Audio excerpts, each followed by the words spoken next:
Компания Яндекс.Такси, благодаря своей агрессивной маркетинговой политике, занимает лидирующее положение на рынке таксомоторных перевозок.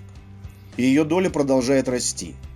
Для достижения своих целей она не гнушается идти не только на косвенное, но и на прямое нарушение российского законодательства. Используя методы недобросовестной конкуренции, компания Яндекс.Такси идет на прямой подкуп даже простых водителей, тем самым нарушая антимонопольное законодательство, привлекая для выполнения заказов машины с аннулированными лицензиями. Тем самым нарушает региональные законы о такси.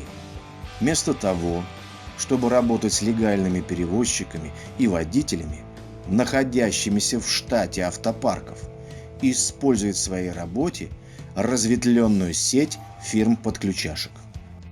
Тем самым нарушает 115-й федеральный закон РФ и ее действия, а также действия фирм-подключашек попадают под действие 174-й статьи Уголовного кодекса РФ.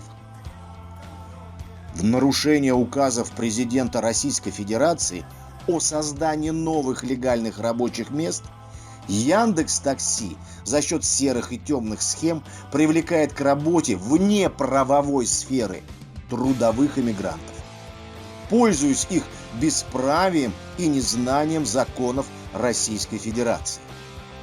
Пользуясь своим монопольным положением, Яндекс.Такси в одностороннем порядке, без согласования с автопарками, водителями, поднял цену за свои посреднические услуги, что повлекло за собой многочисленные акции протеста, бойкоты, пробеги, демонстрации и стихийные митинги. Партнерские программы Яндекс.Такси также не отличаются чистотой и прозрачностью, агитируя инвесторов вкладываться в развитие собственных автопарков под эгидой такси. Яндекс.Такси может в одночасье отключить машины от сервиса или же перевести их в класс ниже. Действия руководства Яндекс.Такси не только отрицательно сказываются на имидже всего холдинга, но и на его финансовой отчетности. Достаточно сравнить отчет Яндекса от 2016 и 2017 годов. А сервис Яндекс.Такси, несмотря на двукратный рост и на сверхприбыль в размере 4 миллиарда рублей, продолжает быть для Яндекса дотационным и тянет компанию вниз. Убыток Яндекс.Такси по итогам 2017 года составил почти 8 миллиардов рублей. Это отрицательно сказывается на курсе акций и на привлекательность компании для инвестирования. Между тем, недовольные водители продолжают по всей стране протестовать против политики, проводимой руководством Яндекс.Такси. Бьют машины с символикой Яндекс.Такси, обливают их краской, снимают и закрашивают символику компании.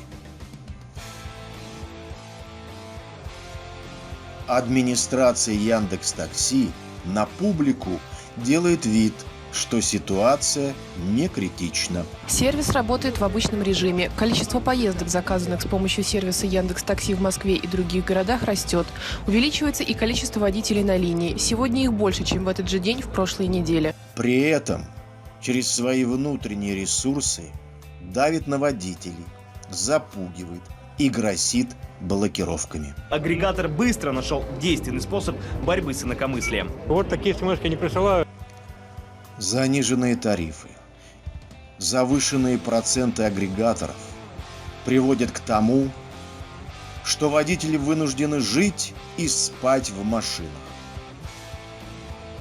и попадают в многочисленные аварии.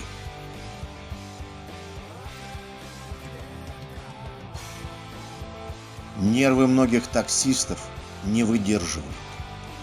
Недалек тот день, когда борьба российских таксистов с Яндексом примет такой же оборот, как в Европе боролись с Uber.